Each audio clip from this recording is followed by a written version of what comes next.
టీవీ7 news కి స్వాగతం. మహాశివరాత్రి రోజున తప్పిన ప్రమాదం. సోడా బండి పేలి వ్యక్తికి గాయాలు. కడప జిల్లా బ్రహ్మంగారి మఠం మండలం నాగిశెట్టిపల్లె పంచాయతీలోని ఎన్ గొల్లపల్లె గ్రామంలో సోడా బండి పేలి వ్యక్తి గాయపడిన సంఘటన ఈరోజు తెల్లవారుజామున జరిగింది.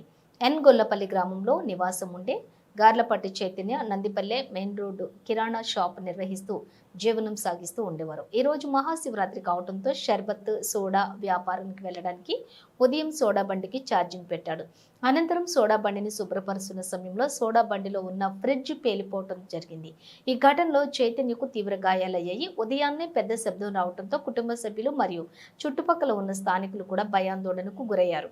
స్థానికులు కుటుంబ సభ్యులు షాక్ నుండి తేరుకొని ప్రమాదంలో గాయపడిన వ్యక్తిని బద్వేలు ప్రభుత్వ ఆసుపత్రికి తీసుకుని వెళ్లగా వైద్యుల సూచనల మేరకు మెరుగైన చికిత్స కోసం కడప రిమ్స్ కు తరలించడం జరిగింది. అయితే ఈ మధ్య కాలంలోనే కొంత నగదు అప్పు చేసి సోడా బండిని కొన్నారు. ఇంతలోనే ఇలా జరగడంతో వారి కుటుంబానికి ఆర్థిక కష్టాలు తప్పవని స్థానికులు వాపోతున్నారు.